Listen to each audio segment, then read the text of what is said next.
Hello students, तो आज हम लोग सुपरपोजिशन प्रिंसिपल पढ़ेंगे। ठीक है।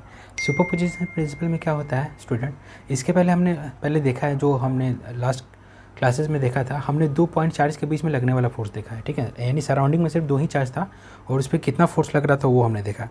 अब यहाँ पे देखेंगे हम सराउंडिंग में 2 से ज़्यादा चार्ज है। सपोज मान लो कि सराउंडिंग में n चार्जेस है, Q1 यहाँ पे देखो, जैसे कि मैं 1 मिनट, मान लो कि सराउंडिंग में ये Q1 है, Q2 है, Q3 है, Qn है। ठीक है, बहुत सारे चार्जेस है, n टाइप ऑफ चार्जेस है। ठीक है, और सारा सपोज मान लो कि सिमिलर चार्जेस है। तो ये देखो, ये सारा चार्ज एक दूसरे पे कॉरेस्पॉन्डिंग क्या हो रहा है, फोर्स लगा रहे होंगे। लेकिन अभी हमको इस फोर्स के बारे में अभी बात नहीं करना। सपोज मान लो कि इसके सराउंडिंग में हम कोई तीसरा चार्ज पार्टिकल रख देते हैं।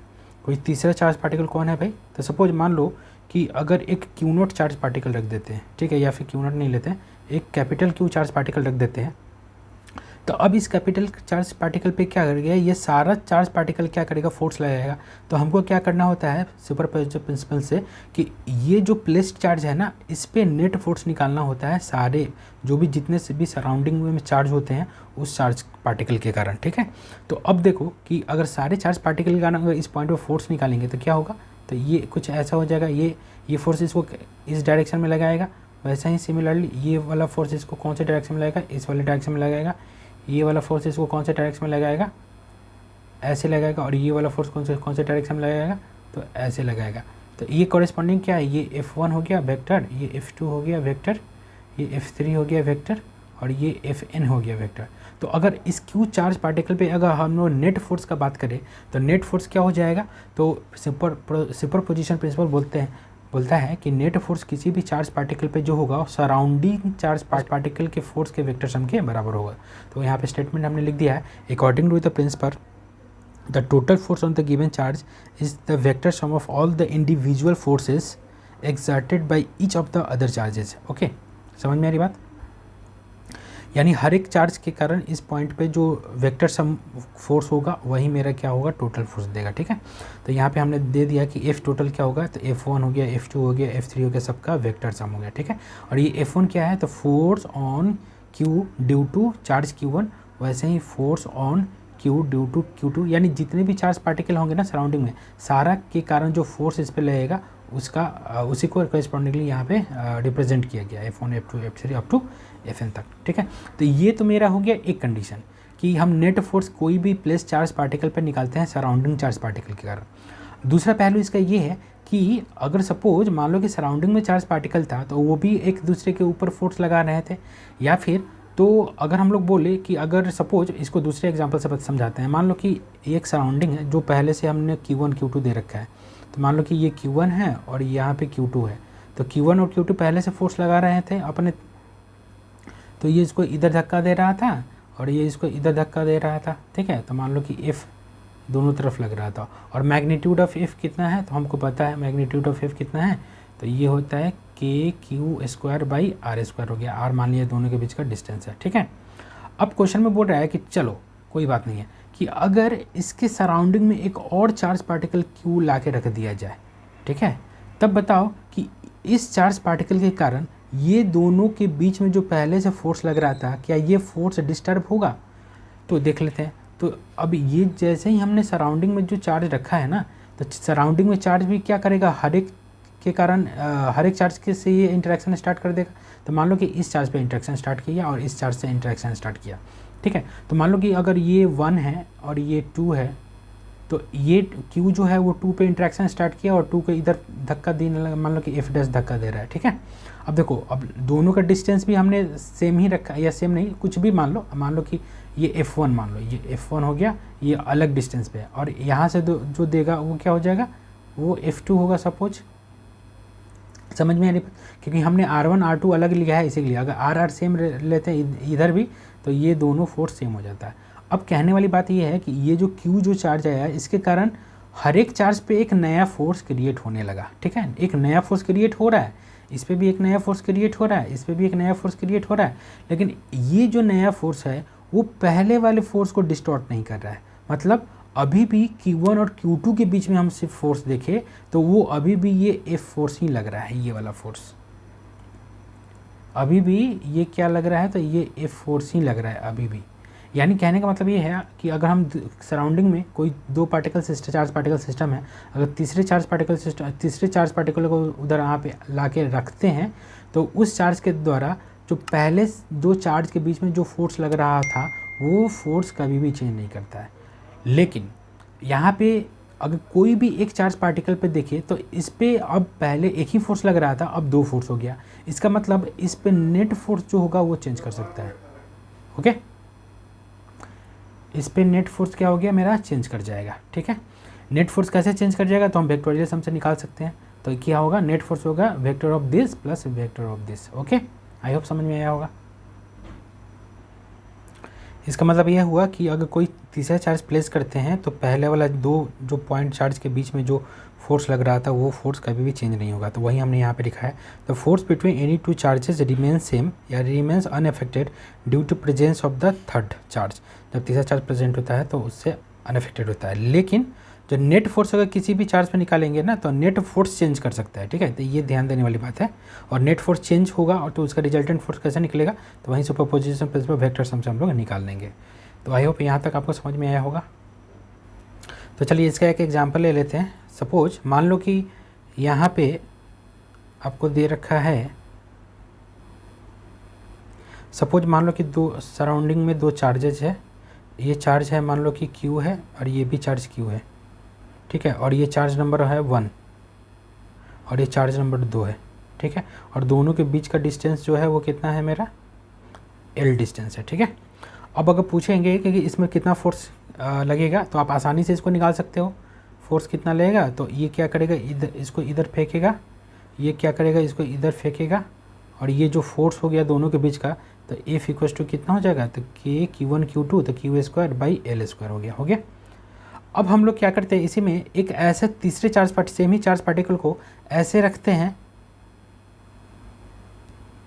क्यों ये ऐसे रखेंगे कि जब अब सिस्टम जो हो गया वो वर्टेक्स, अब ये तीनों चार्ज लाई करने लगेगा तो वर्टिसेज ऑफ इक्विलैटरल ट्रायंगल के, मतलब इसको तीसरे चार्ज को ऐसे रखे हैं, यहाँ पे थोड़ा सा यहाँ पे रख देते हैं, ये तीसरे चार्ज को ऐसे रखे हैं क्योंकि तो ये तीनों क्या हो गया, एक इक्विलैटरल ट्रायंगल को फॉर्म कर देगा। अब बताना है कि ये जो तीसरा चार्ज जो प्लेस किए हैं उसके कारण ये जो दूसरा वाला चार्ज है इस पर कितना अफेक्ट, मैं ये क्या इसके प्रेजेंस से क्या ये जो पहले दो चार्ज के बीच में जो फोर्स लग रहा था ये अफेक्ट हुआ, तो नहीं होगा। जैसा कि हमने देखा ये अभी भी F ही होगा। हाँ, लेकिन अगर हम 2 वाले पे अगर नेट फोर्स निकालेंगे, यानी आफ्टर द प्लेसमेंट ऑफ 3, इसको 3 मान लेते हैं, after placement of third charge, अब हमको क्या करना है, हमको निकालना है नेट फोर्स ऑन चार्ज 2।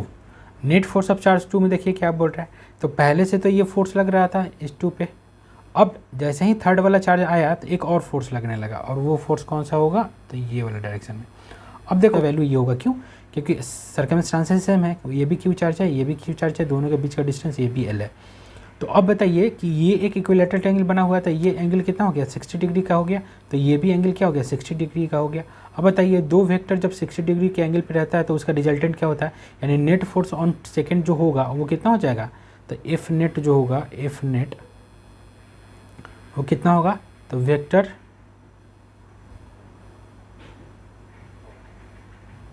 हम ऐसे लिख सकते हैं कि मान लो कि अभी इसको F1 ले ले, ये F1 ले ले, इसको F1 ले लेते हैं और इसको F2 ले लेते हैं, ये भी F ही है, F ही वेक्टर के। ठीक है, तो इसको हम ऐसे लिख सकते हैं रिजल्टेंट में कि F1 vector plus F2 vector. ठीक है, अब इसका जब हम लोग मैग्नीट्यूड निकालेंगे तो क्या हो जाएगा, हमको पता है रिलेशन क्या होता है, root over F1 square plus F2 square plus 2F1 F2 cos theta.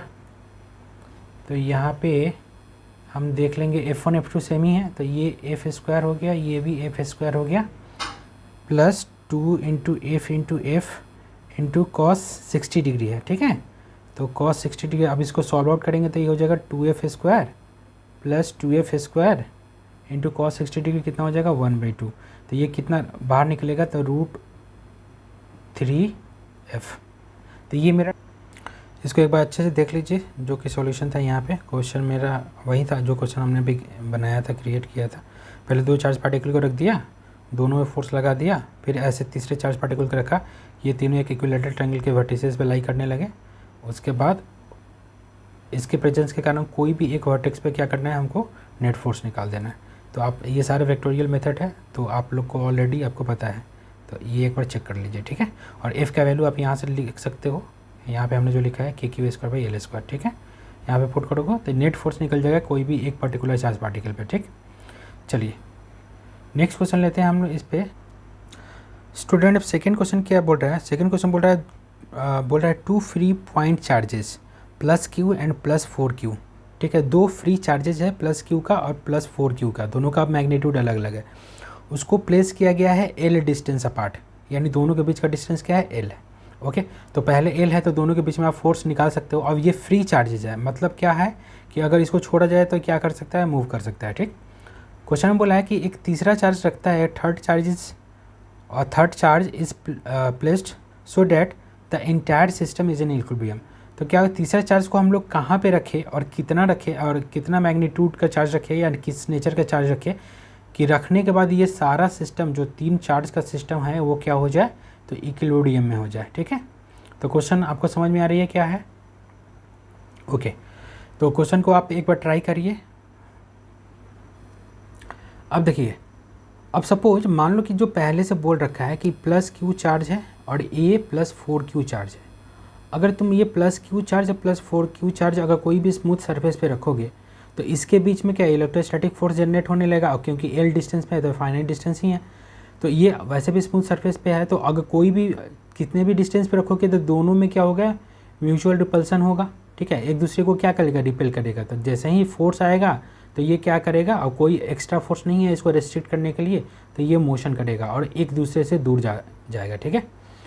अब सपोज पहले से ये होल्ड करके रखा हुआ था, मान लो कि अब तीसरे चार्ज को ऐसे रखना है कि अगर तीनों को छोड़ देंगे ना, ये तीनों एक दूसरे के म्यूचुअल फोर्स के कारण वो तीनों इक्विलिब्रियम में आ जाएंगे, ठीक है। तो सबसे पहले तो इक्विलिब्रियम का मतलब क्या होता है, तो इक्विलिब्रियम वो ऐसा सिचुएशन होता है जिसमें नेट फोर्स जो होता है वो 0 होता है, ठीक है। तो अब देखो, अब तीनों के इक्विलिब्रियम में रखना है, यानी तीनों पे नेट फोर्स 0 होना चाहिए, तभी जाके मेरा क्या है, सिस्टम टोटल इक्विलिब्रियम में रहेगा, क्योंकि हमने बाहर से कोई इसमें फोर्स नहीं दिया रोकने के लिए, ठीक।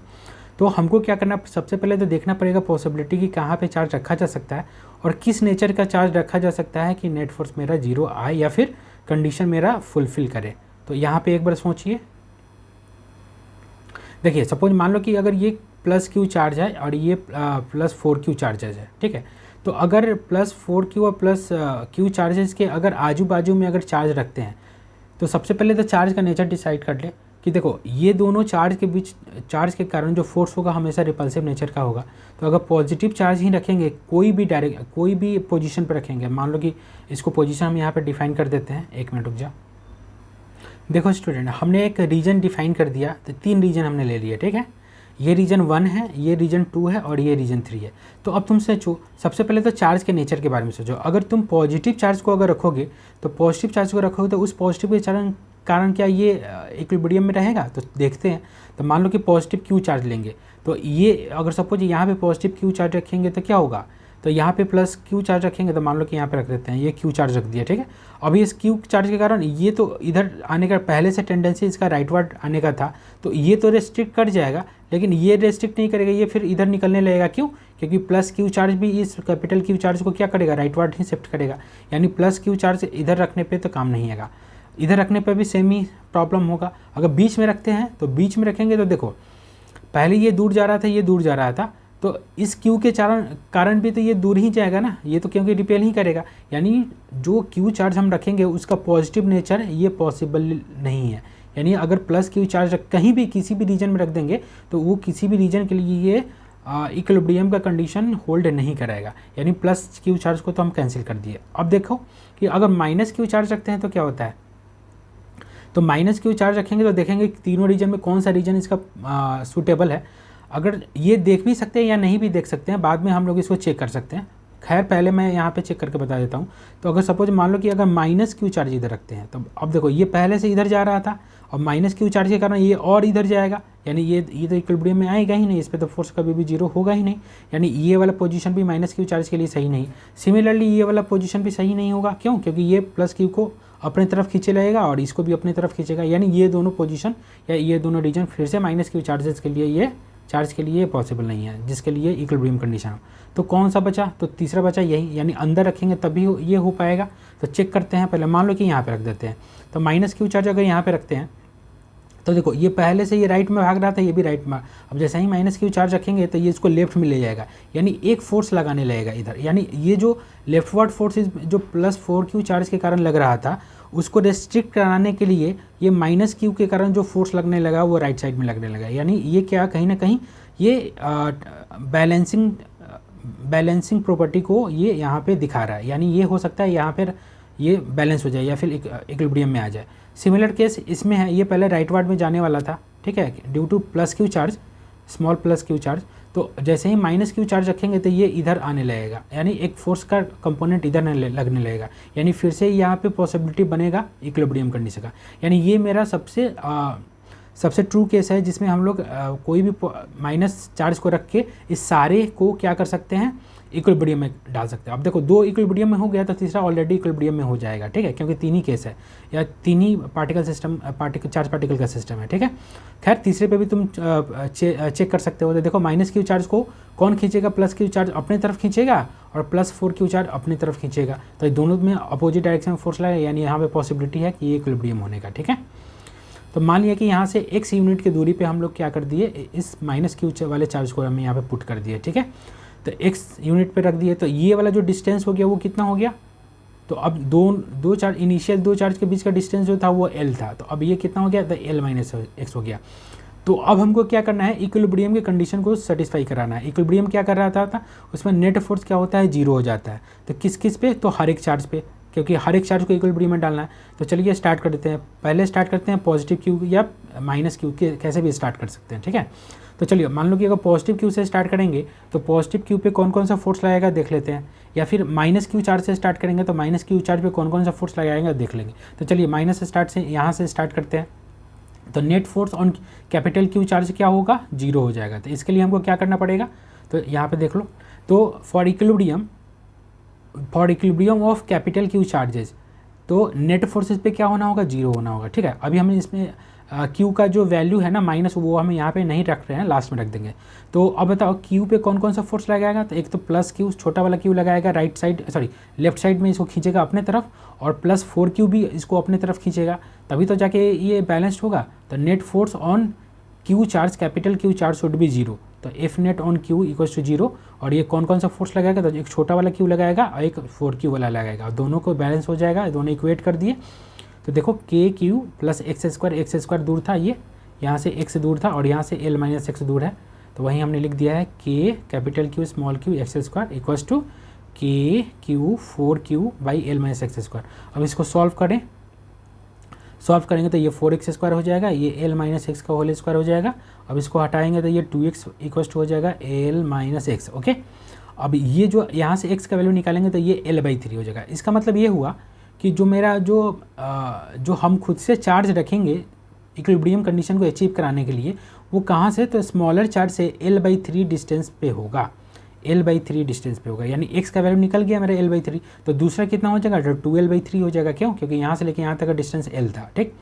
तो अब किसी एक चार्ज पे और अगर इक्विलिब्रियम सेटिस्फाई करा देते हैं, ये इक्विलिब्रियम नेट फोर्स 0 कर देते हैं, तो तीसरा वाला चार्ज अपने आप क्या हो जाएगा, उस पर नेट फोर्स 0 हो जाएगा। तो चलिए आप किसको कर देते हैं, तो मान लिया कि ये स्मॉलर चार्ज पे ही नेट फोर्स 0 कर देते हैं, तो स्मॉलर चार्ज पे नेट फोर्स 0 कर, यानी ये इक्विलिब्रियम कंडीशन में होगा। तो अब इस पे देखो कौन कौन सा फोर्स लगा रहा था, तो जो हमने चार्ज पार्टिकल नेगेटिव वाला रखा वो इसको अट्रैक्ट करेगा, यानी राइटवर्ड डायरेक्शन में फोर्स लगाएगा। जो पहले से 4q चार्ज था उसको लेफ्टवर्ड पहले से ही पुश कर रहा था, तो अपोजिट चार्ज आ गया, यानी यहाँ पे इक्विलिब्रियम कंडीशन पॉसिबल है।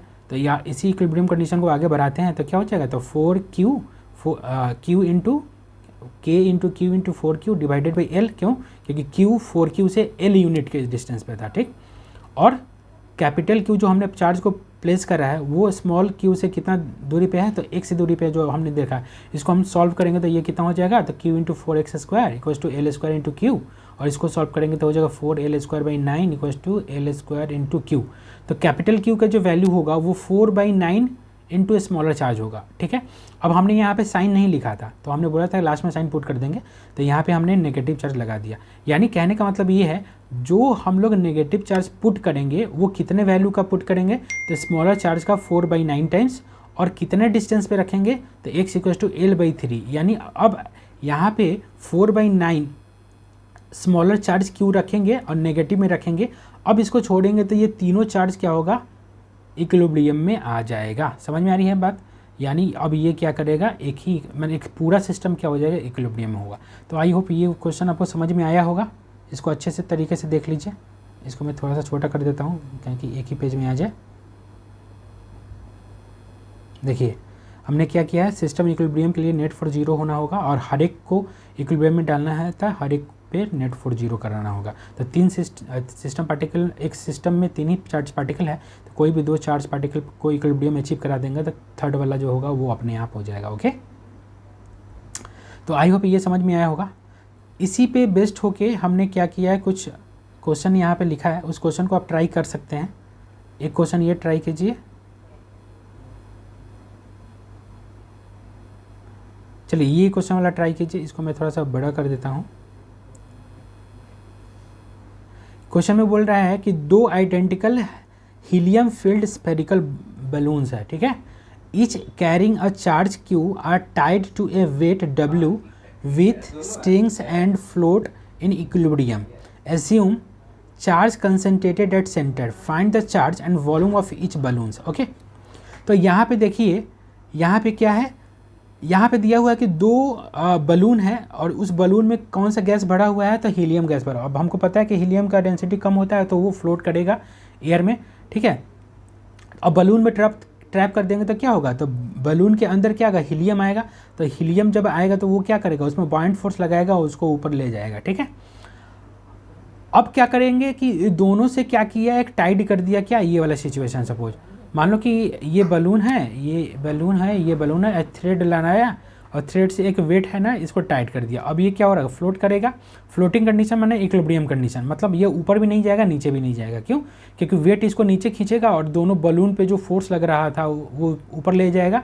तो टोटल सिस्टम जो होगा वो क्या हो जाएगा, इक्विलिब्रियम में होगा, ठीक है। तो क्वेश्चन वही बोला है कि अगर इक्विलिब्रियम अचीव कर रहा है तो उस समय बताइए कि चार्ज पार्टिकल कितना होगा उस बलून पे, ठीक है, और हर एक बलून का जो है ना वॉल्यूम कितना होगा। तो यहाँ पे देखिए एक तो हीलियम गैस भी इसमें भरा हुआ है और दूसरा चार्ज पार्टिकल भी बलून में क्या हुआ है, भरा हुआ है। तो मतलब उसके ऊपर सरफेस पे डिस्ट्रीब्यूटेड है, ठीक है। अब देखिए बलून है तो कुछ ना कुछ इसका शेप है, तो इसको स्फेरिकल शेप को आप कंसिडर कर सकते हैं। तो ये स्फेरिकल शेप का है, ये स्फेरिकल शेप का है, ठीक है। अब इस क्वेश्चन को बनाने के लिए आपको इतना ये एज्यूम करना पड़ेगा, क्योंकि ये जो स्फेरिकल शेप पे जो भी चार्ज पार्टिकल है तो इसको आपको मानना पड़ेगा क्योंकि ये पूरा चार्ज पार्टिकल इसके सेंटर पे कंसंट्रेटेड है, ठीक है। इसमें क्वेश्चन में कहीं लिखा भी होगा कि assume charge concentrated at the centre, ठीक है, नहीं तो फिर से वो मेरा लिमिटेशन ऑफ कूलम्स लॉ आ जाएगा। तो इसी के लिए इसको हम लोग क्या करेंगे, तो चार्ज हर एक चार्ज जितना भी डिस्ट्रीब्यूटेड चार्ज है उसको सेंटर पे ले लेंगे, ठीक है। तो अब देखिए अब इस पर कौन कौन सा फोर्स लगेगा स्टूडेंट। तो अब ये बलून है तो कोई एक बलून को लेके चलते हैं, उसके बाद हम इसको डिस्कस कर लेंगे, ठीक है। तो बलून है तो बलून में सबसे पहले बलून के अंदर क्या है, गैस है। तो गैस इसमें क्या करेगा, बॉयंसी फोर्स लगाएगा, बॉयंट फोर्स लगाएगा तो ऊपर के डायरेक्शन में ये बॉयंट फोर्स लग गया, ठीक है।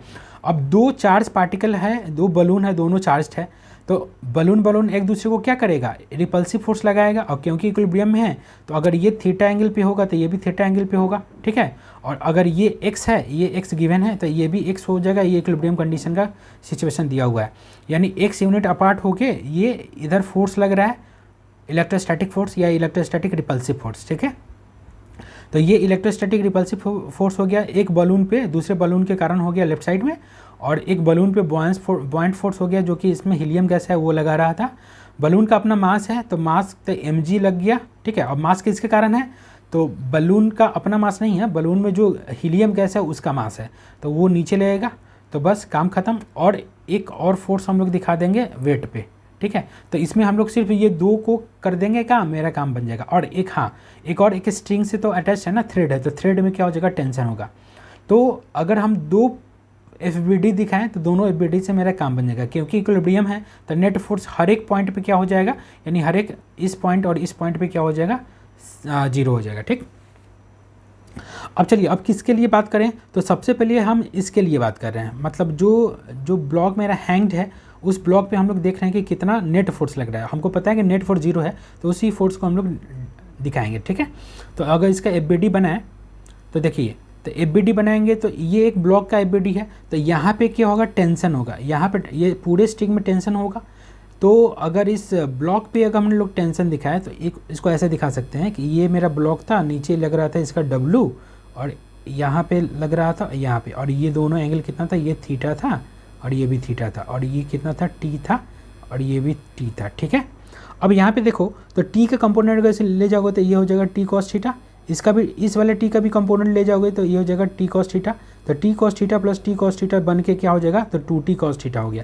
तो इसीलिए हमने डायरेक्ट यहाँ पे लिख दिया कि 2T cos थीटा ऊपर लग रहा है और W नीचे लग रहा है, और क्योंकि सारा सिस्टम ही इक्विलिब्रियम में है तो नेट फोर्स 0 होगा। तो इस ब्लॉक पे जो ब्लॉक हैंग कर रहा है उस ब्लॉक पे हमने क्या कर दिया, यहाँ पे नेट फोर्स 0 कर दिया।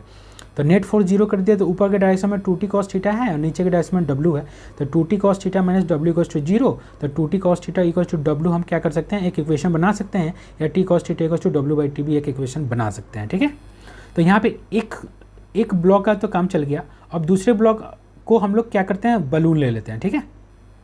चलिए अब बलून का काम करते हैं। तो बलून का काम करेंगे तो बलून पे लगने वाला फोर्स दिखाएंगे। तो यहाँ पे देखिए, तो बलून पे सबसे पहले क्या बॉइंट फोर्स लग रहा था ऊपर के डायरेक्शन में, इलेक्ट्रोस्टैटिक फोर्स लग रहा था लेफ्टवर्ड डायरेक्शन में। अब यहाँ पे देखिए बलून भी क्या है, थ्रेड से जुटा हुआ है ना, तो थ्रेड में टेंशन लगेगा T, तो ये कितना से है, तो वर्टिकल से थीटा एंगल है, तो इस वाला हॉरिजॉन्टल कंपोनेंट होगा वो T sin थीटा होगा, और वर्टिकल जो कंपोनेंट होगा T cos थीटा होगा। तो वहीं हमने यहाँ पे लिखा vertical component T cos theta से अटैच कर दिया इधर, और horizontal component T sin theta से अटैच कर दिया, ठीक है। अब क्योंकि ये भी इक्विलिब्रियम में है तो हर एक डायरेक्शन का फोर्स क्या होगा, नेट फोर्स 0 होगा। तो हॉरिजॉन्टल डायरेक्शन में भी नेट फोर्स 0 होगा, वर्टिकल डायरेक्शन में भी नेट फोर्स 0 होगा। तो हॉरिजॉन्टल डायरेक्शन में नेट फोर्स 0 अगर करोगे तो Fe minus T sin theta equal to 0 रखोगे, तो Fe इक्वल टू कितना हो जाएगा आपका, T sin थीटा हो जाएगा, ठीक है। और वर्टिकल में करोगे तो FB minus mg minus T cos theta equal to 0 होगा। तो इससे एक वर्टिकल अगर हम लोग इक्विलिब्रियम का बात करें तो FB इक्वल टू हो जाएगा T cos theta plus mg, क्यों, क्योंकि F नेट हर एक कंडीशन में ही 0 होगा, क्यों, क्योंकि इक्विलिब्रियम अचीव्ड है, ठीक है। तो FB ऊपर हो गया और T cos थीटा नीचे लग रहा है, mg नीचे लग रहा है, तो FB minus T cos theta minus mg equal to 0, या फिर FB equal to T cos theta plus mg। तो ये एक सेकेंड इक्वेशन हो गया। थर्ड इक्वेशन और हॉरिजॉन्टल वाला केस ले लेते हैं। तो हॉरिजॉन्टल वाला केस ले लेंगे तो यहाँ पे देखो इक्विलिब्रियम इन हॉरिजॉन्टल डायरेक्शन, तो हॉरिजॉन्टल डायरेक्शन में भी F नेट 0 होगा, तो Fe equals to T sin theta direct हो जाएगा। तो Fe इक्वल्स टू क्या हो जाएगा मेरा, T sin थीटा। अब हमको क्या करना है स्टूडेंट, अब हमको इस तीनों इक्वेशन को सॉल्व करना है, और क्वेश्चन में जो दे रखा है हमको चार्ज निकालना है, Q वाले पे चार्ज निकालना है और उसका वॉल्यूम निकालना है, ठीक है।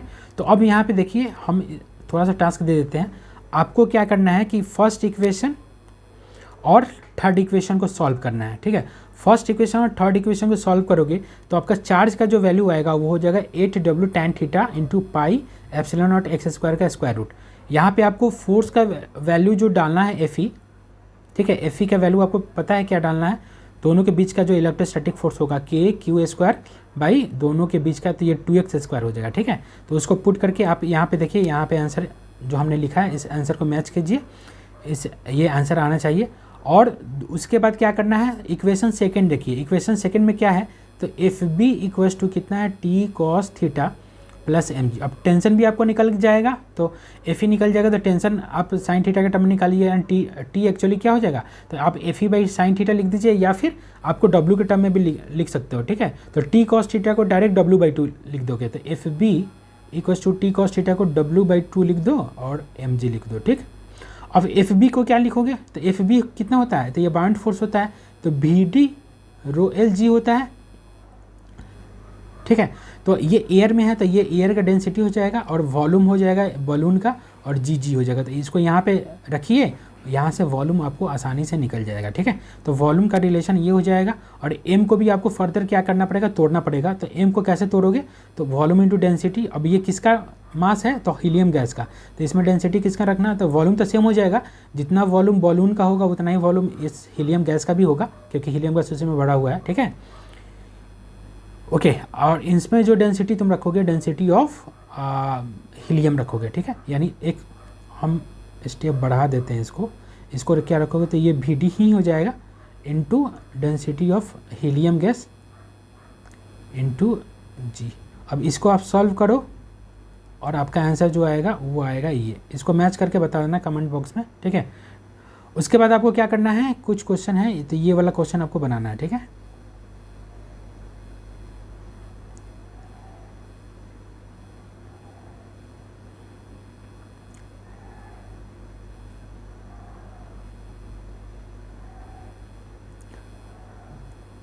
ये वाला क्वेश्चन आपको बनाना है, ये वाला question number this, 2 point charge kept in free space with a separation of r, then it put in the medium having relative permittivity this।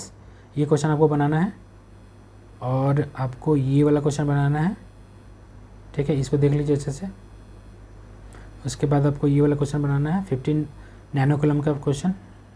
ये आपको ये वाला क्वेश्चन बनाना है, 3 चार्ज 4 NC, NC मतलब है नैनो कूलम, ठीक है, नैनो, यानी 10⁻⁻⁹, ठीक है। ये आपको बनाना है, ये भी आपको बनाना है, एंड ये इसका सारे का सॉल्यूशन हम लोग नेक्स्ट में करेंगे, या फिर आप क्वेश्चन को बनाइए, अगर दिक्कत हो रहा है तो आप कमेंट में लिख सकते हैं, ठीक है, या फिर जो भी आंसर आएगा तो कमेंट में लिख सकते हैं, ठीक। अब देखिए, ये इसको बताने के पहले एक और छोटा सा कंसेप्ट है, उसको मैं बता देता हूँ, क्योंकि ये क्वेश्चन उसी पे बनेगा। हमने क्या पढ़ा था, रिलेटिव परमिटिविटी के बारे में देखा था। परमिटिविटी क्या होता है, ठीक है। परमिटिविटी मीडियम का वैसा फैक्टर होता है जो बताता है कि मीडियम कैसे पोलराइज होगा against external electric field, okay. तो अभी इलेक्ट्रिक फील्ड नहीं बताया है, तो इसीलिए अभी उसको छोड़ देते हैं, ठीक है। तो यहाँ पे रिलेटिव परमिटिविटी क्या होता है, तो क्योंकि परमिटिविटी मीडियम का ही प्रॉपर्टी है, तो देख लीजिए कि रिलेटिव परमिटिविटी मीडियम का क्या होता है, तो ये होता है, डिफाइन होता है रिलेटिव परमिटिविटी, तो ratio of permittivity of medium divided by permittivity of what, तो फ्री स्पेस। अब इसको डिफाइन करते हैं ऐसे, तो permittivity of medium equals to product of permittivity of free space into relative permittivity of that medium, ठीक है। अब क्योंकि ये एक रेशियो होता है, तो ये यूनिटलेस होता है, रिलेटिव परमिटिविटी, और डायमेंशनलेस भी होता है, ठीक है। इसी का यूज़ करके आपको क्या बताना है, ये वाला क्वेश्चन को बताना है। इस वाले क्वेश्चन में क्या दे रखा है स्टूडेंट, कि 2 पॉइंट चार्ज है, पहले फ्री स्पेस में है, तो दोनों के बीच में क्या लग रहा है, फोर्स लग रहा है, और फिर से उसी सेटअप को क्या कर देंगे, किसी ऐसे मीडियम में ले जाएंगे जिसका मीडियम का रिलेटिव परमिटिविटी दिया हुआ है। तो बताइए कि दोनों के केस में जो नेट फोर्स पे जो है वो क्या फ़र्क पड़ रहा, नेट फोर्स पे ही फ़र्क पड़ेगा, अभी भी मैं बोल रहा हूँ, क्योंकि जो उसका इंडिविजुअल जो दो चार्ज के बीच का जो फोर्स है अभी भी उतना ही लगेगा, मीडियम के अंदर जाने पे भी और या मीडियम के बाहर रहने पे भी, ठीक है। चेंज क्या होगा, तो नेट फोर्स चेंज करेगा। तो हमको बताना है कि नेट फोर्स जो है वो कितना हो जाएगा, ठीक है। ओके, तो आप इसको क्वेश्चन करिए, उसके बाद हम मिलते हैं नेक्स्ट क्लास में। Okay, thank you.